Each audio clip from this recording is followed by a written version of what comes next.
السلام علیکم ناظرین، آپ دیکھ رہے ہیں ہیلو جی بھی، میں ہوں شفال لون۔ ناظرین، آپ سب کو میری طرف سے عید مبارک ہو۔ امید کرتا ہوں کہ آپ اپنے رشتہ داروں کے ساتھ، اہل عیال کے ساتھ، دوستوں کے ساتھ، علاقے کے لوگوں کے ساتھ، محلہ والوں کے ساتھ خوشیوں کے ساتھ عید مناتے ہوں گے۔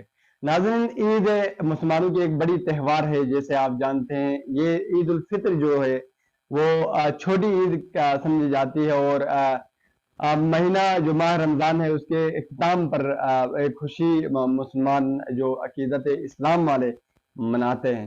ناظرین، اس سال کی عید جو ہے خاص طور پر پاکستانیوں کے لیے کچھ ڈیفرنٹ قسم کی ہے، کہ پاکستانیوں کے چہروں پر اس سال وہ خوشیاں نہیں نظر آ رہی جو پچھلے عید پہ تھے۔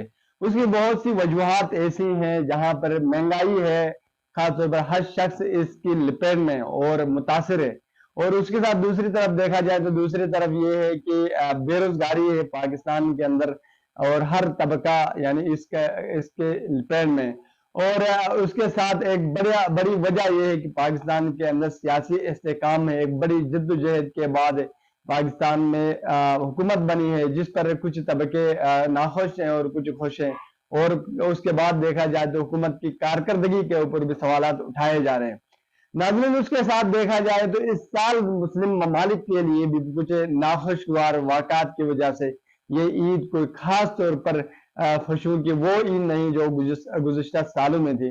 اس کی وجہ یہ ہے کہ مسلمانوں کے قبلہ اول جسے مسجد اقصی اس سال غیر محفوظ ہے، اور یہودیوں کی طرف سے اس کے اوپر بیجا بہت زیادہ ظلم و ستم جو تاریخ کے بدترین حالات سے گزر رہے ہیں، جہاں پر غزہ کے مسلمان ہیں پس رہے ہیں، اس وقت کٹے جا رہے ہیں، جس پر نہ کوئی مسلم ممالک آواز اٹھا رہے ہیں، نہ دنیا کی کوئی ایسی آرگنائزیشن جو ان کے لیے آواز اٹھا لیں۔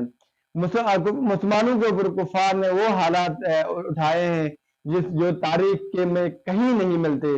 اور گزشتہ دنوں سے کچھ ایسے بھی انفارمیشن آتی جا رہی ہیں کہ مسلمانوں کی لاشوں کے اوپر غزہ میں، کہ جن کے لاشوں کے ٹکڑوں کے اوپر کتے لگے ہوئے، اور اسی کے ساتھ دیکھا جائے تو اسرائیل کے فوجی کتے جو ہیں اس کے اوپر اپنے سیلفیاں بناتے ہیں اور شیئر کر رہے ہیں۔ اس کے ساتھ دیکھا جائے تو غزہ کی باپردہ بہت سی خواتین اور جو باحیا خواتین تھی، اس سال بہت سی خواتین ایسی ہیں جن کے نام و نشان نہیں ہے، جن کو اٹھائے گئے ہیں جو یہودیوں کی طرف سے۔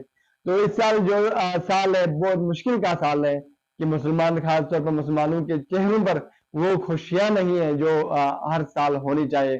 تو ہم تو عید منا رہے ہیں، خاص طور پر پاکستانیوں کی طرف دیکھا جائے تو اپنی بساط کے مطابق خریداری کر چکے ہیں، اور اپنے پیاروں کے ساتھ عید منائے جا رہے ہیں۔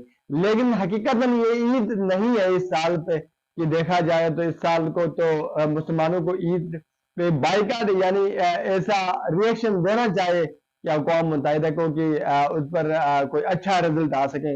لیکن بدقسمتی سے مسلمان خود مختلف حالات سے گزر رہے ہیں، جیسے مذہبی تناؤ ہے، اور اس کے ساتھ سیاسی تناؤ ہے، اس کے ساتھ علاقائی امن کا مسئلہ ہے۔ دیکھا جائے خلیجی ممالک خود جنگ کے اندر ہے، اور مسلم ممالک کی ایک بڑی فوج اور بڑا اٹامک ملک پاکستان سمجھا جاتا ہے۔ پاکستان کے اندر ایسے حالات کریٹ کیے گئے ہیں جس سے پاکستان کو خود ان حالات سے نکل کر مسلم ممالک کو، اقوام متحدہ کے اور دیگر ممالک پر نظر ثانی کر سکیں۔ تو پاکستان بہت مشکل حالات میں اس وقت ہے۔ ہمارے صفوں کے اندر ہمارے علاقائی جو ہے بائے بندی، علاقائی بھائی چارگی، اور ہمیں اپنے صفوں کے اندر اس وقت مسلمانوں کو سب سے جو اہم ضروری کام ہے وہ اتحاد اور امن ہے، اور بھائی چارگی اور یونٹی ہے۔